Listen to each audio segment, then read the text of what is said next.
नमस्कार, श्री स्वामी समर्थ. तुमच्या सर्वांचं माझ्या चॅनलमध्ये स्वागत आहे. जर चॅनलवर नवीन असाल तर लाईक, शेअर, सबस्क्राईब करायला अजिबात विसरू नका. उद्या आहे गजानन महाराज प्रकट दिन. तर आपल्याला घरच्या घरी काय पूजा करता येईल किंवा कसा साजरा करायचा आहे आणि गजानन महाराजांना काय आवडत होतं, काय नैवेद्य त्यांना दाखवायचं आहे उद्या, तर हे आज आपण ह्या व्हिडिओमध्ये बघणार आहोत. आपल्याला काय करायचं आहे, उद्या सकाळी लवकर उठायचं आहे, आंघोळ करायची आहे. आपल्याला पाण्यामध्ये आपल्याला खडा मीठ किंवा गोमूत्र टाकून आंघोळ स्वच्छ करायची आहे. तर सकाळी लवकर उठायचं आहे, अंगणामध्ये सडा टाकायचा आहे, छानपैकी रांगोळी काढायची आहे, आपली जी काही असेल ती देवपूजा करून घ्यायची आहे. आणि आपल्या घरात जर मूर्ती असेल गजानन महाराजांची किंवा फोटो असेल तर आपण काय करायचं आहे, तो फोटो स्वच्छ करायचा. मूर्तीला अभिषेक, मूर्ती असेल तर मूर्तीला तुम्ही अभिषेक घाला आणि त्यानंतर तुम्हाला त्याला धूप, दीप, दिवाबत्ती सर्व काही मंत्रोच्चार करून सर्व छानपैकी पूजा करून घ्यायची आहे मूर्तीची. किंवा तुम्ही फोटो असेल तर फोटोची सुद्धा पूजा करा व स्वामी समर्थांची सुद्धा पूजा करून घ्या उद्या तुम्ही. असे सर्व छानपैकी सगळं मंदिर तुम्ही स्वच्छ करून तुमची छान देवपूजा करून घ्या. छानपैकी उद्या पूजा करून घ्या तुम्ही. आणि आपल्याला काय करायचं आहे, गजानन महाराजांना एक नैवेद्य आवडत होता.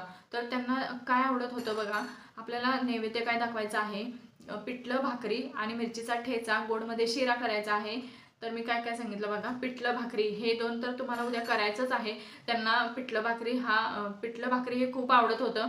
तर तुम्ही नैवेद्याला उद्या पिठलं भाकरी आणि मिरचीचा ठेचा आणि गोडमध्ये तुम्हाला शिरा करायचा आहे आणि वरण भात हे बाकीचं असणारच. पण तुम्हाला मुख्य म्हणजे पिठलं भाकरी उद्या नैवेद्य दाखवायचा आहे. तर उद्या दिवशी काय करायचं आहे आपल्याला बघा, नैवेद्य तर तो करायचाच आहे उद्या दिवशी. आणि आपल्याला पोथीचे जे काही पारायण असेल त्याची समाप्ती सुद्धा उद्या असेल, तर हा नैवेद्य करून तुम्ही दाखवायचा आहे. आणि लहान मुलं कोण मिळत नसतील, एक जरी मिळालं तरी पुष्कळ आहे.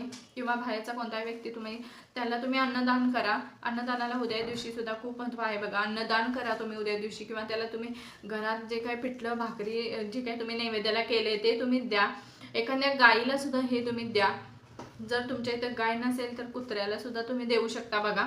तर अशा पद्धतीने उद्याचा अतिशय दिवस छान पद्धतीने आपल्याला साजरा करायचा आहे. उद्या आहे महाराजांचा प्रकट दिन आहे. तर त्यामुळे तुम्ही ही सेवा अजिबात करायला विसरू नका. तर उद्या तुम्ही ही सेवा नक्की करा. ज्याच्या दिवशी तुम्हाला ही सेवा नक्की करायची आहे, जे काय काय मी सांगितलं बघा, सकाळी लवकर उठायचं आहे, रांगोळी काढायची आहे, अंगणामध्ये सडा टाकायचा आहे, आंघोळीच्या पाण्यामध्ये तुम्हाला गोमूत्र, मीठ हे टाकायचं आहे. जर एक कुठलं तरी टाकलं तरी चालेल. आपल्याला आपली शुद्धी करणं फार गरजेचं आहे. तर त्यामुळे आपली जी काही घरातली देवपूजा असेल, मूर्ती असेल तर अभिषेक करून घ्या. फोटो असेल तर स्वच्छ पुसून तुम्ही चंदन टिक्का लावून घ्या. तुम्ही हार घाला.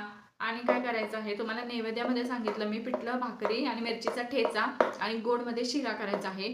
आणि उद्या पारायणाची समाप्ती सुद्धा असेल. तर त्यामुळे तुम्ही काय करायचं आहे, 5 मुलं वाढू शकता. जर मुलं तुम्हाला मिळत नसतील तर तुम्ही 1 मूल किंवा 1 सुवासिनी वाढली तरीही चालेल. किंवा तुम्ही अन्नदान सुद्धा करू शकता. एखाद्या गाईला सुद्धा तुम्ही द्या. गाय नसेल तर एखाद्या कुत्र्याला सुद्धा हा नैवेद्य तुम्ही द्या. बघा तुमच्या आयुष्यात खूप चांगली प्रगती होईल. आणि ही सेवा करा तुम्ही, जास्तीत जास्त होईल तेवढी सेवा करा. मी सुद्धा ही सेवाच करते, झालेली सेवा महाराजांच्या रुजू करते. श्री स्वामी समर्थ. अवधूत चिंतन. श्री गुरुदेव दत्त.